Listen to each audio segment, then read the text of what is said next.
Good evening. So, let me begin by saying that when people usually say in conferences and introductions that the speaker needs no introduction, actually, this is the truth in the case of Paul, not only because he's very extensive trajectory, but because we know him, we worked with him personally for the last 2 years. So this is actually true for Paul. And yet, I will still be, engaging in a kind of the ritual introduction, but I will not do the whole thing, the whole shebang. I did it last year, and so I'm just going to update what I did last year for the new things that Paul is doing. And he's keeping really young, really moving forward with new stuff. So I think it's more important to talk about the things he's involved with now.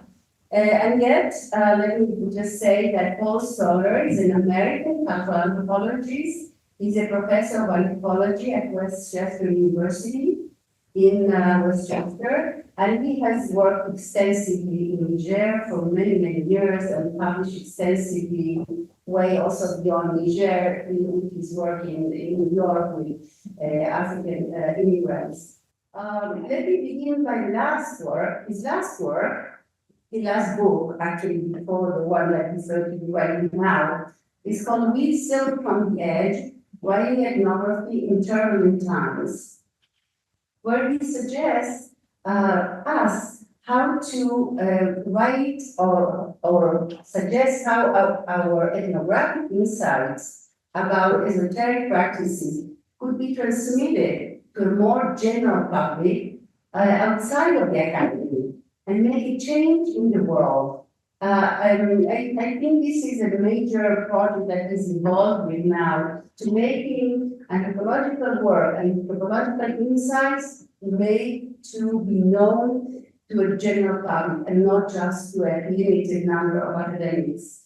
So, and just to follow the ritual, I would mention these books, and from the very early one to the latest one, in Sorcerer's Shadow, a memoir of apprenticeship among the Songhay of Niger, was published in 1987. Then The Taste of Ethnographic Things, which, by the way, I didn't mention now. He's a pioneer really in the study of the senses in anthropology, really a pioneer that guided the work, not only my work, but the work of many anthropologists and outside of anthropology as well.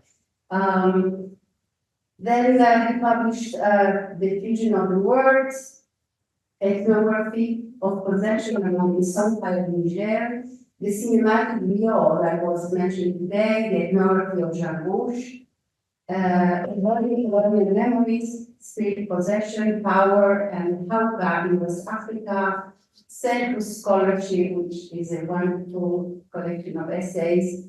I really highly recommend that you go into that. Then Jaguar, A Story of Africans in America, a book that was also excellent, and I taught it in my classes. Money Has No Smell, The Africanization of New York City. Then he has also experimented with writing a kind of ethnofiction or ethnography inspired kind of narratives, personal narrative. His book, Stranger in the Village of the Sick, a memoir of cancer, sorcery, and healing, was published in 2004. Gallery Voodoo, A Story of an African Past, The Power of the Between, an Anthropological Odyssey, Elias Story, The Quest for Well-Being in the World, 2014. And the latest, I think, the book that I mentioned before, Wisdom from the Edge. But in addition to this scholarly work, what I want to add here is very important, not less important, I would say, and I would like to mention his mentorship and note how privileged we are here at CAS-E for having a living ancestor mentor. Okay? Easy on the ancestor, please. And it follows, on the tradition of having mentors, and in anthropology, of course, you're my mentor, and teacher and friend. I had the pleasure of really of meeting Paul at a conference very early on when I was a doctoral student, and I was amazed and so flattered by his so generous kind of mentorship and friendship or early on. In addition to his really general contribution at CAS-E with his writing workshop that attracts many doctoral students outside of CAS-E already. What I want to mention is his mentoring of our own fellows in the process of publication of books and articles. He has no limits to what we can really give and offer in a very collegial, very friendly and intense kind of way. So for that, I think we all should really be grateful. His academic, inquisitive, youthful energy, I can say, can be followed in his numerous interventions in blogs. He was one of the first to start blogging, and also his new podcast that he's producing. I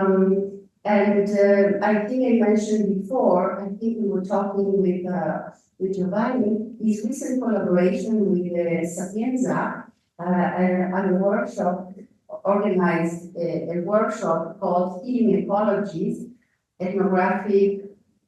ethnographic Mediations and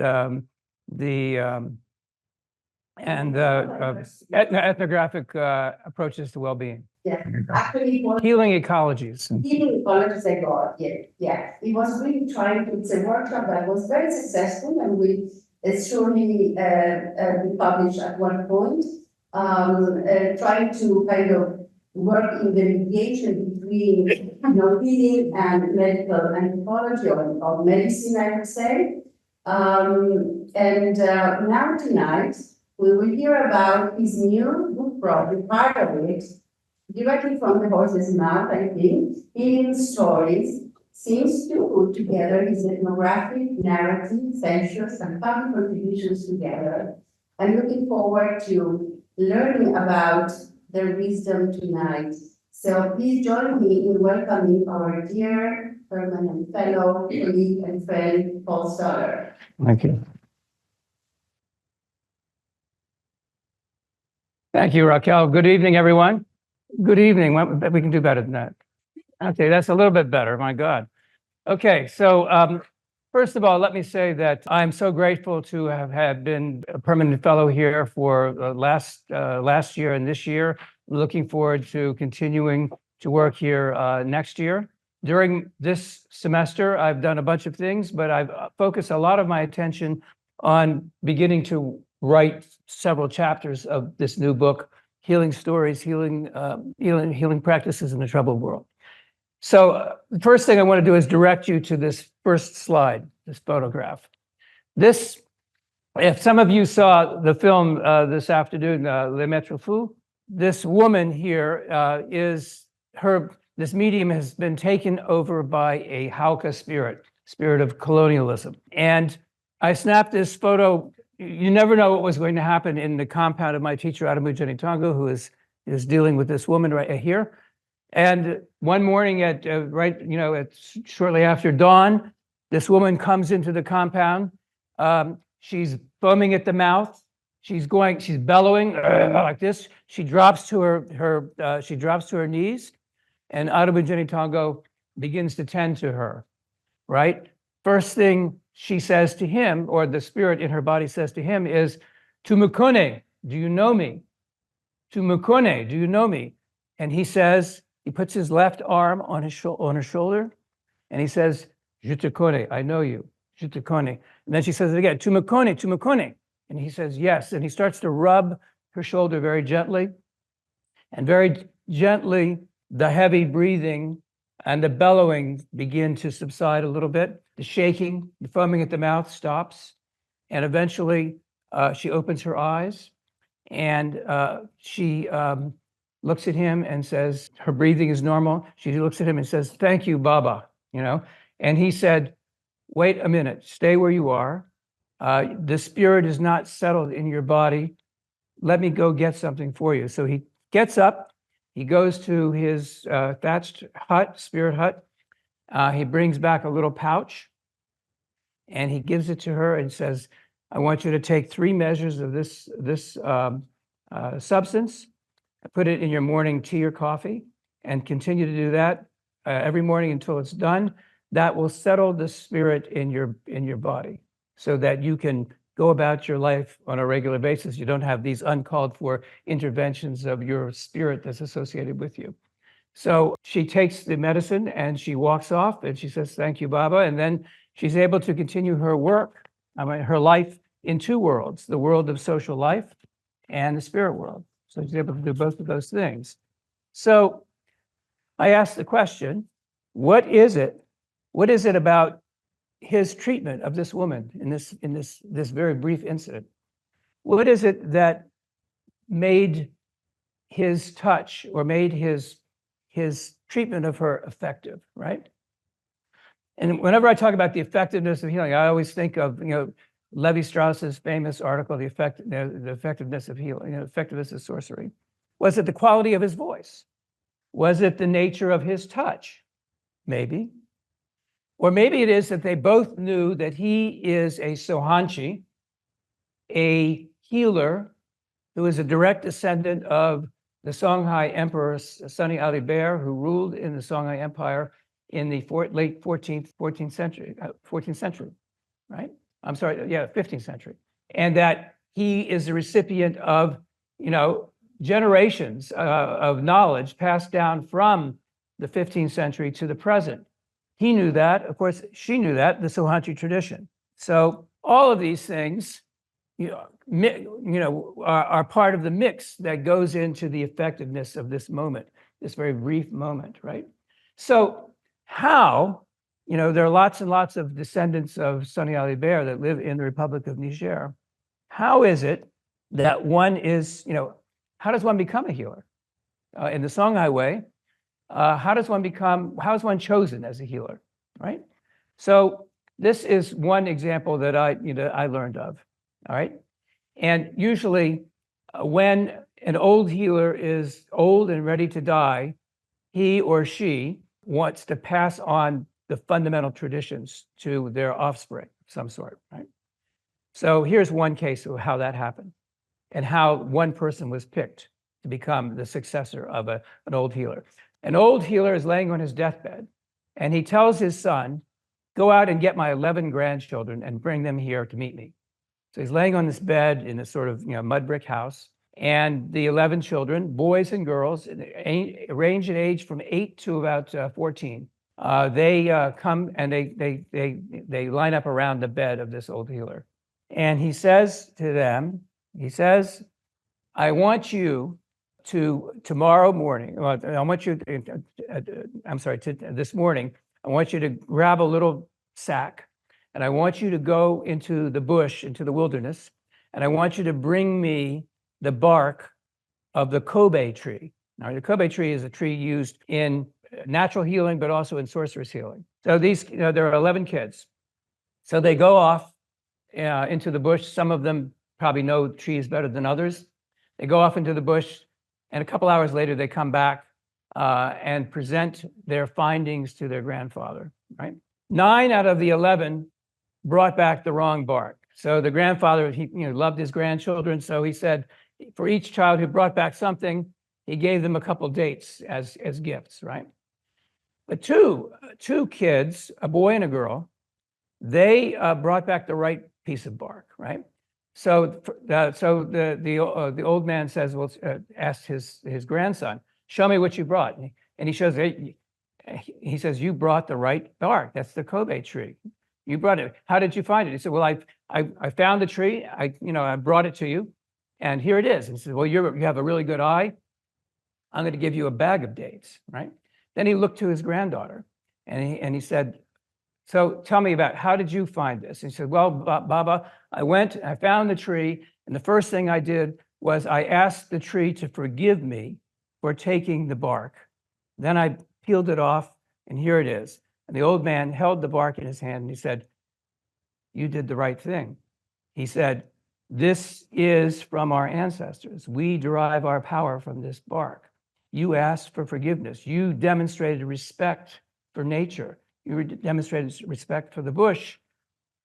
And that means that you are special. And therefore, your Father will show you the way. You are the one.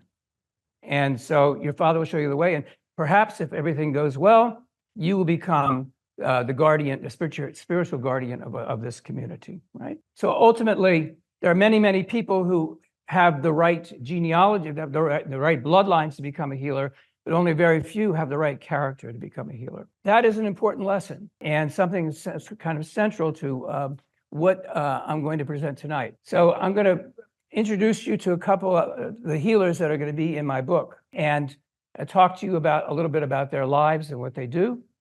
And then I will try to talk a little bit about how their stories are connected and what does it mean. So let's go to the first one. The questions, who is called to take on the burdens of healing? What enables these amazing healers to confront sickness, sadness, pain, loss, and continue on the path? How do they cope with the circumstances when healing fails? And what advice do they have for healing in this difficult time? So ultimately, what I learned from being around healers is that healing is a fundamental, it's a burden, right? It's a heavy burden that people have to carry day in and day out. And it's not something that, you take on the burden of suffering of other people, right? And not everyone can do that. So what I'm hoping to do in this new book is to try to demonstrate how these special people in various ways take on the burdens of healing, of not only just healing other people in their community, but also trying to, healing the world in a sense. The world is wounded. How do you heal the world? So we'll be looking at some of those questions tonight. So my first person is Edmond Jabès. You probably haven't heard of him. He was an Egyptian French poet philosopher. Jabès writes, he's famous for a series of books called the Book of Questions. And he writes about the suffering, how to heal the suffering of alienation. And as a young man, he was born in Egypt. He was Jewish. And after the Suez, Canal incidents, he and all the other Jews were expelled from Egypt, and he went to France. And then, he was very active in Egyptian intellectual circles. He did theater, he wrote poetry, essays, et cetera, But he went to France, and then he started to develop this idea of the wound, right?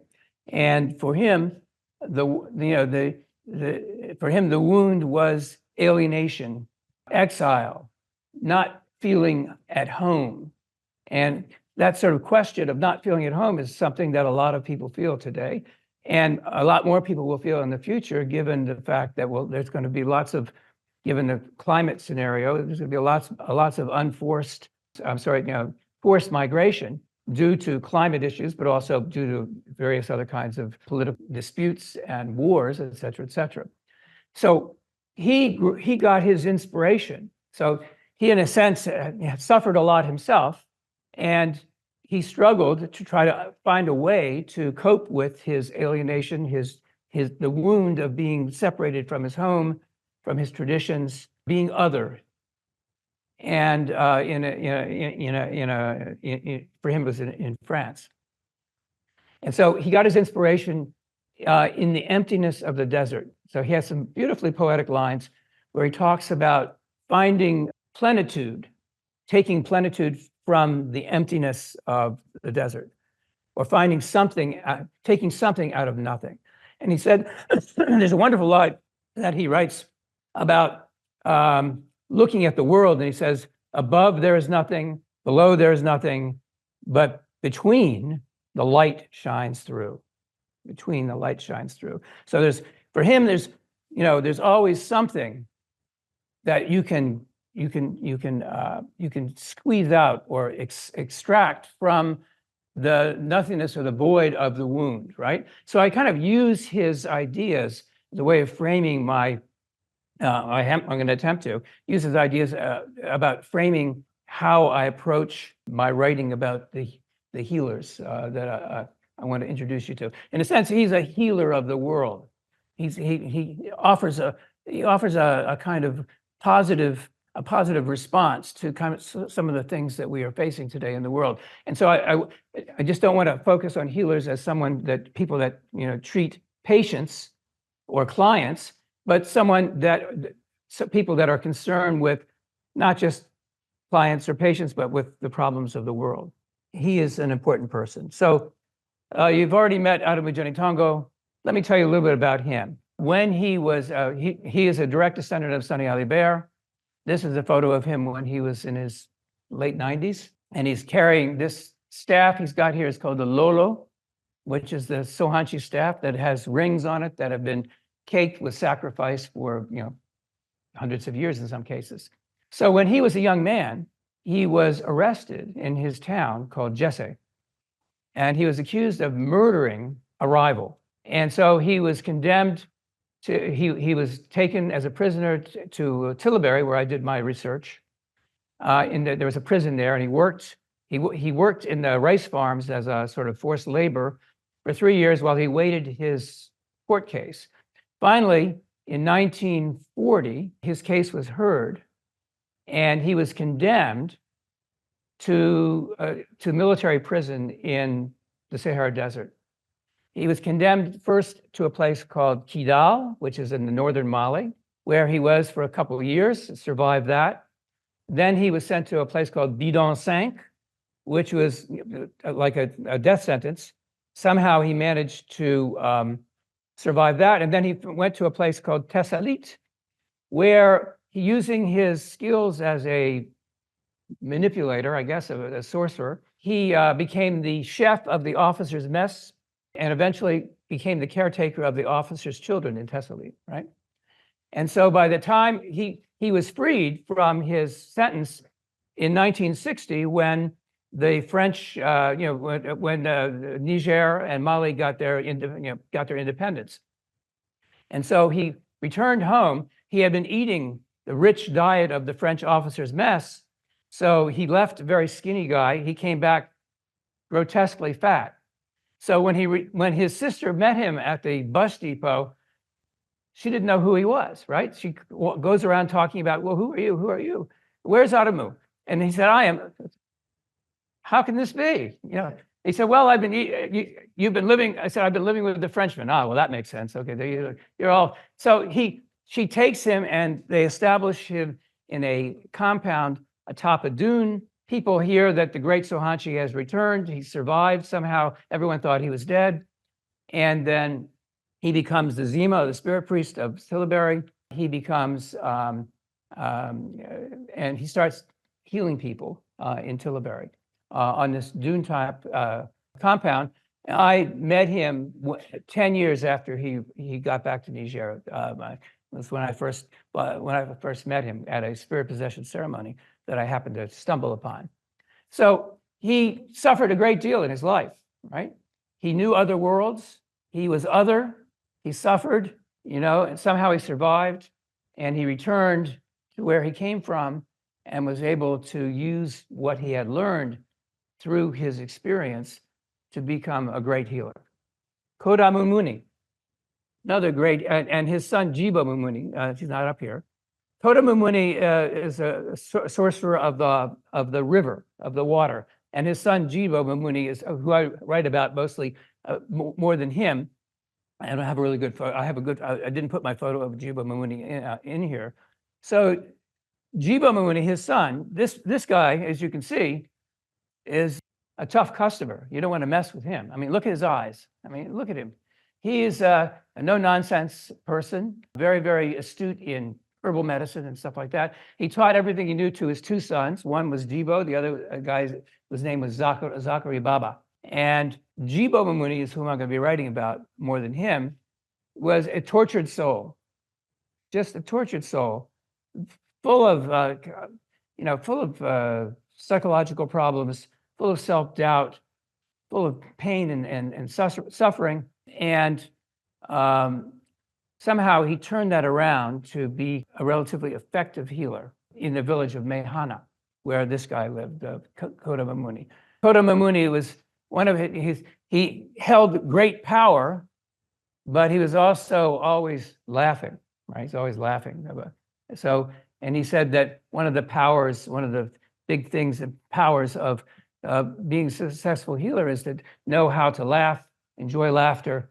Laughter brings peace, brings harmony, and brings a sense of wholeness and healing. All right, so Fatuma Seni is a woman who is a diviner who taught me a little bit about divination with cowrie shells. And I don't have her picture here, but she was a woman who suffered a lot when she was married. Her husbands tended to abuse her. And I remember one time when shortly after I met her, she showed me her arms, which were filled with cigarette burns. So her husband had burned her with cigarettes, right? So she decided that the world of men was not for her. So she decided she was not going to get married again. She had no children, which is in Songhay society, a woman that has no children is kind of looked at is very, very stigmatized. And yet she was able to develop. She got this skill from her mother of reading shells, and she became quite famous at reading shells. And people would come from great distances to consult her, and then she would throw shells and tell people about what had transpired in their past, what was going on in their present, and she could conjure their future based on the shells. And and so she always had I met her through. It took me 5 years of coming and going for her to finally accept me as a sort of student of divination. And I had to go through all sorts of tests, and we made offerings, and the offerings didn't work, but eventually they did. And she began to teach me about configurations, but also she said that this takes a long time, but for you to understand divination, you have to learn how to listen. And we're guided by spirits, and the spirit is called Nyaberi, the Big Mother, and she is the one. You have to listen for her voice to tell you, when you look at the shells, which one is the point of reference, right? That is the most important thing. So, and then you can see how the other shells configure, whether the person is going to be sick, whether they're going to be for good fortune, whether they're going to have an issue to deal with, right? So Fatuma Seni was really instrumental in my understanding, not only divination, but also she taught me the lesson of patience, right? And so you have to take the slow approach to understanding these kinds of things. And so healers, they have, at least in West Africa, they have long apprenticeships. Adamu Jenitongo, sat with his father for 40 years before he started practicing. And she said, she learned from her mother, but she developed her skill as a diviner over a long period of time, right? So her lesson, she suffered a lot personally to come to the realization that she had a set of skills that she could use to help people sort out their problems, sort out their past, their present, and perhaps their future. Amadou Zima, I don't have a picture of him. He was an orphan. He was born on an island in the Niger River called Sender. He was an orphan. And having no parents, people took him in, but they sort of enslaved him. It's called a horso, which is a captive. And so he worked for these families on this island in the Niger River, and he grew to be a very strong young man. And as soon as he could, he left the place where he was born and walked west. He walked to what is today Burkina Faso, to a place called Aribinda, where he offered to work for a farmer. The farmer said, well, here, work for me. And so he worked for him for a long period of time and produced record yields for this farmer. And the farmer said, you've been so fantastic. Well, what can I'd like you to stay here and marry my daughter. And he said, no, I don't think I want to do that. I'm interested in healing. I'm interested in magic. So He sent him out to a termite hill, and he said, cut the termite hill. And he cut the termite hill, and out of the termite hill emerged a python. And he said, once the python emerges, cut it into 7 pieces, and then come back to my house. You'll eat a portion of that on for 1 week, 7 days, 1 piece every 7 days, and that will give you this sort of power of this sort of agricultural magic. And then he moved on to what is now Benin, and he worked with a guy who was a specialist in herbal medicine. He lived with him for a long period of time. He too wanted him to marry his daughter. He said, no, I want more magic.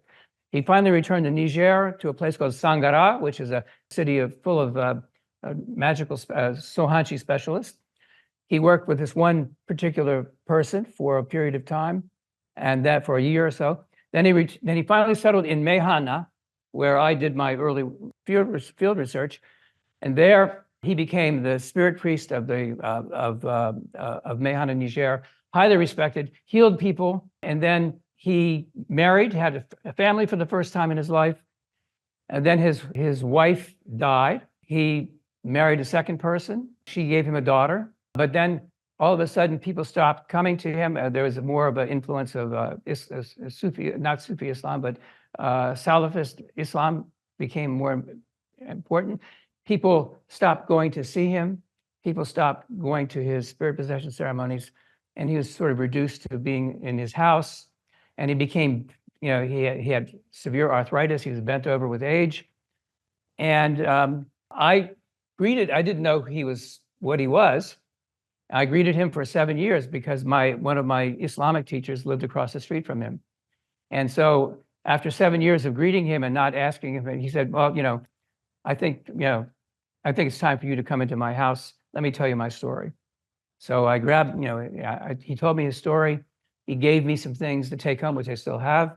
He suffered tremendously, especially in his old age, but even in his youth. He suffered a great deal, but somehow he used that, he was able to transcend that to help people in his community, to heal people, and to bring harmony to the community.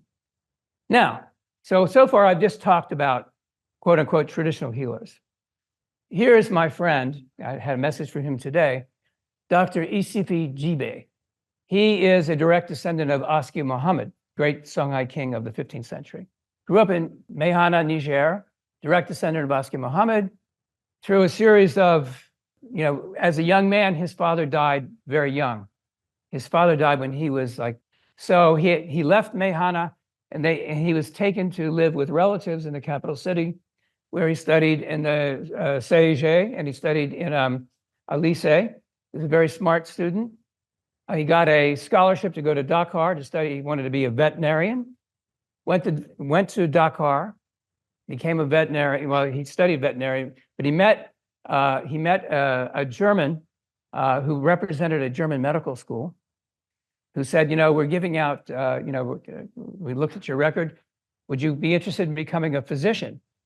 We have these grants, and you could, what do you think? And he said, well, yeah. So he went to Germany, did 6 months of intensive German language study, entered medical school, eventually became a thoracic surgeon who he practiced in Rendsburg, Germany, north of Hamburg. He currently lives in Rendsburg, Germany, but he's also right now in Niamey, Niger, where he's retired. He is very concerned. So he's a different kind of healer, right? He's saved people's lives through his surgery, but he felt that now that he's retired, the tradition of the Mega, which is the descendant of Aski Muhammad, is to bring harmony to the communities that you represent. He is now a candidate for a paramount chief in Kokro, Niger. And I've been trying to tell him, don't do it. Don't do it, because that region is filled with terrorists. It's filled with people from Islamic Jihad. It's filled with people from Al-Qaeda and Maghreb. People are being, kidnapped and killed. And he said, I know that is going on, but I think that I can, I have the wherewithal to bring a measure of stability to my people, my community, right? So here's a person who's, he's He suffered in his life. He's had a wide range. He's been separated from his homeland. He wants to return. He wants to bring that great tradition of the Songhay chief, the Mega, to create a kind of harmony in his community, right? And so they have elections. So we don't know whether he's going to be elected. His wife is German. She lives in Rendsburg. His son lives in Hamburg. His daughter lives in Lisbon. He's got grandchildren, and yet he's willing to change his life because he feels a sense of obligation to his family's heritage. It takes a lot to do that. So we go from Dr. David Grossman, oncologist. When I met him, he was a hard-nosed physician, sort of medical evidence, science, rather distant from his patients, through the process of, he was my oncologist when I was a cancer patient. And through the process over the years, his sort of very narrow vision of the relationship of the physician to the patient was transformed very slowly from one of, so you're the patient, this is what you do, blah, blah, blah, to one of, being much more humane to his patients, learning how to listen to his patients, trying to provide, innovative care to his patients. And really, it's like a fundamental transformation that occurred in him. And so, in his life, he's had a lot of issues as well. Terrible marriage. One of his child is severely autistic. His son. His brother. His brother, I think, died from AIDS. So there's a lot of tragedy in his family. And slowly but surely, it sort of transformed him into this very humane, healing, caring physician who's now practicing in Abu Dhabi. So I have more information. We've scheduled some interviews, and we're going to I'll flesh out some of his story a bit more in the future. The next person is Rita Sharon, and her name is kind of interesting. She's Greek. She's named after the god Chiron, right? The wounded healer, right? The original wounded healer. And she tells a story of being a resident physician in some hospital, and she's attending to a Greek guy, and he said, is that your real name? And she said, yeah, it is. So, well, I feel, I'm blessed. My God, this is fantastic, right? So she has a PhD in literature, comparative literature, and an MD from Harvard, right? And I met her at a humanities conference. I was very much impressed with her. And she is the founder of a movement in medicine of narrative. It's called narrative medicine. And she has a whole institute of narrative medicine at Columbia University in New York City. And she comes from, her father was a physician, but she became, as a young woman, she was a hippie, and she lived on a commune, and she was very rebellious, had a lot of bad relationships. So there's a lot of personal pain involved in her previous, in her early life. But she founded this notion of narrative medicine, which is basically teaching physicians how to listen to their patients. And she advocates a kind of deep listening. So deep listening is where you don't listen just to the words, you listen to what the whole person, all the senses of the person, what they're communicating to you in deep listening. And so she trains physicians on how to listen, how that's part of the diagnostic process. So fundamentally, she's humanizing, she's trying to attempt to humanize medicine as about narratives. You can learn a lot from the narratives of the patients that talk to you as a physician if you choose to listen to them. All right. So there's Rita Sharon, and I have this summer I'm going to be going up to New York to talk with her to flesh out some of the material on her. Now, they're also, besides healing people, they're healing spaces, right? All over the world. One healing space that I have gone to for the last 2 years is the west coast of Ireland, the Dingle Peninsula. So if you ever get a chance to go to the west coast of Ireland and go to the Dingle Peninsula, go. It's some of the most magnificent landscapes you'll ever see. On the Dingle Peninsula, there are 81 healing wells, right? This one is called, this is the St. John's healing well, but it was there long before Christianity made its way to Ireland, right? So it's a Celtic site. You go to this healing, if you have a medical issue or an emotional issue, you go to the healing well, you take a little piece of stone and you walk around it counterclockwise 3 times. Each time you go around it, you take, there's a groove in the headstone above there. You drag the flint or the stone along the groove, do it 3 times counterclockwise. And then you kneel in front of the well and you take some of the water, you drink a little bit of it, you put it on your mouth. And then you go around there where you see those plants, you take a leaf and you take the leaf around 3 times counterclockwise. And then you hang it on a tree. And the idea is that, when the leaf disintegrates, so will your problem, right? So I have personal experience with the healing well. It worked wonders for me. I don't know if it does for everybody, and the idea of the healing well, and the person that knows about this is Billy Mag Flynn, folklorist from the Dingle Peninsula, who he says that the healing wells and rivers in the western part of Ireland come from myth, so that there were people before human beings in Ireland who live under the ground.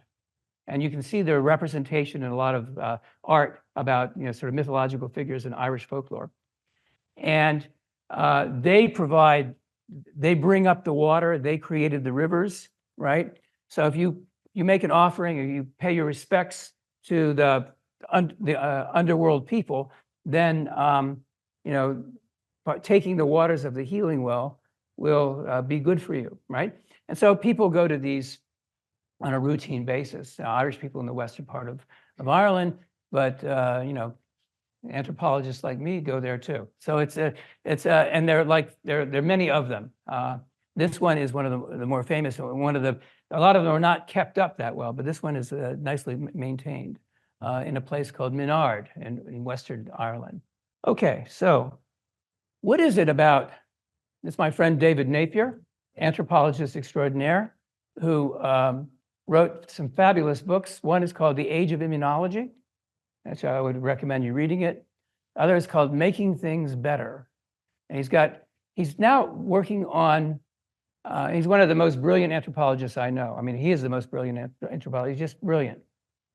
And often ahead of his time. And he's been writing about social trust, right? Social trust. What is it? And he says, in the world today, social trust has unraveled. People have very little social trust in their institutions, right? In governments, in medicine, in banking. We're suspicious of all kinds of things. There's a lack of social trust. And he said, in the case of healing, for healing to be successful, there must be trust, mutual trust in the healer and the healing practices that must exist. So if there's no social trust, so in like the first slide, there was the medium and my teacher. There is a centuries-old development of social trust between them, right? Again, going back to Levi Strauss in The Sorcerer and His Magic, talks about the constellation of forces that are necessary for healing to take place, right? So you need the tradition, you need the practitioner, and you need the sort of cultural tradition. So social trust is the foundation of the healing relationship. It also involves, obviously, interpersonal trust. A lot of that interpersonal trust comes from deep listening, creating a sense in the person that you're trying to heal that they matter, that their lives are important. And trust is obviously linked to cultural practices and concepts, right? So all of those things are very important in those dimensions. So what connections are there between what I've been talking about? How do we sort of tie this together? There's obviously a medical connection. Psychiatrists have been writing about these kinds of healing practices and healing connections. Psychiatrists like to talk about a concept going back to Greek mythology and Chiron, but sort of connected to Jung in the term of the wounded healer, right? That is to say that a lot of recent psychiatric literature on this notion of wounded healing has to do with the fact that one has to have to suffer somewhat to increase their sensibilities, increase their sense of what, dealing with patients. And so that's, a kind of one orientation to this kind of connections. And indeed, the people I've talked about today all have had, unique experiences that through which, they've suffered in some way, as Chiron suffered after being struck by the poison arrow from Hercules, right? Which is where the model of the wounded healer comes from. So there has to be some, connection, suffering. There's obviously the mythological connection, Chiron, the original wounded healer, who was, taught the Greek gods. He was the wise, healing mythological figure who taught the Greek gods lots of lessons about healing people and treating people. There's the poetic connection, right? Jabez, extracting plenitude from the wounds of emptiness. And then there's the anthropological connection, which focuses on affliction. And this corresponds to the work of Victor and Edie Turner that write a lot about how the healer must be afflicted in some way, and this enables him or her to treat effectively their clients or their patients. And affliction is connected to their concept of communitas, which is a sort of unspoken mutual kind of understanding, right? So those are the questions and the ideas and the people that I'm playing with and developing for my new book, which is going to take some time to finish, but I'm going to take my time. The slow road to the slow road is the best road to take when you're dealing with these kinds of issues. So I will take the slow road and take my time trying to hone my language and my message. And the final slide. Thank you for another terrific year at CAS-E. This is me on the west coast of Ireland in front of the sleeping giant, right? And then right behind me is one of these healing wells, a different one, but not healing well. So it's a song I say, "Irkoe me buriandi," may the high spirit bring us sweetness. Thank you so much.